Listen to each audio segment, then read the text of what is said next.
تقول ايه؟ عايزه اقول ان مسابقه فيرست ليجو ليج مسابقه ممتعه وكمان بنتعلم منها. مسابقة فيرست ليجو ليج فرصة ممتازة لابنك عشان يتميز في مجال التكنولوجيا. اول مسابقه دخلتها في فيرست ليجو ليج كانت انا دخلت مسابقة ال FL 3 مرات. أول مشاركة ليا في ال FLL هي الأنرس. كل سيزون فكرة جديدة وموضوع جديد وثيم مختلف تماما للأطفال من 4 ل 16 سنة، يختبروا فيه قدراتهم، يطوروا فيه نفسهم، ويتحدوا فيه أنفسهم. انا كنت فاكره ان تصنيع الروبوتس حاجه صعبه، بس لما اتعلمنا واشتغلنا مع بعض عرفنا نصنع مشروع وروبوتس كتيره، كان مشروع حلو جدا. ببقى مبسوطة عشان هناك هنعمل حاجات كتيرة ونتبسط. في بداية ما نعرف موسم مسابقة فيرست ليجو ليج، في أول سيشن بنبدأ نعرف ازاي نشتغل مع بعض، وبعديها بنعرف شكل الروبوت، وبعديها بنعرف لغة البرمجة اللي احنا نشتغل بيها.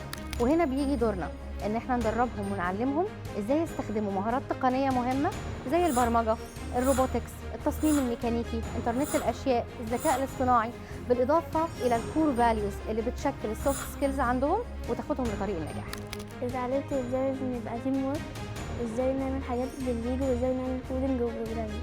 احلى وقت بيكون هو الكام يوم اللي قبل المسابقه، بيبقى تجمعات، بنجرب الروبوت على التيبل، بنعمل برزنتيشن كذا مره. الوقت ده بجد بنحس ان احنا في فريق واحد. أحلى وقت بجد بيبقى يوم المسابقة، بنعمل ريهرسلز قدام الجادج، وبنجرب الروبوت بتاعنا، وبنرقص وبنغني وبنعمل كل حاجة نفسنا فيها. وقت الروبوت جيم بيكون أحلى وقت علشان بنشوف الروبوت بتاعنا وهو بيشتغل. ممكن ما يبقاش بيرفكت بس بيعمل اللي عليه، وما بنضحك كمان لما بيغلط، وكمان مش فارق معانا وبنكمل وبنستنى النتيجة. تعبهم طول السيزون وانتظارهم للحظة التكريم مش عشان الكاس، لكن علشان يحسوا بفخرهم بأنفسهم ومجهودهم ويشوفوا نظرة الفرحة في عيون أولياء أمورهم.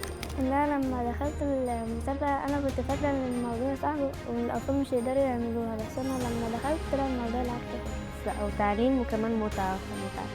لو اهتماماتك مش بس هندسية، اهتماماتك في البيولوجي، اهتماماتك في الطب، اهتماماتك في الهندسة الحيوية، السيزون ده مختلف تماما، فما تضيعش الفرصة.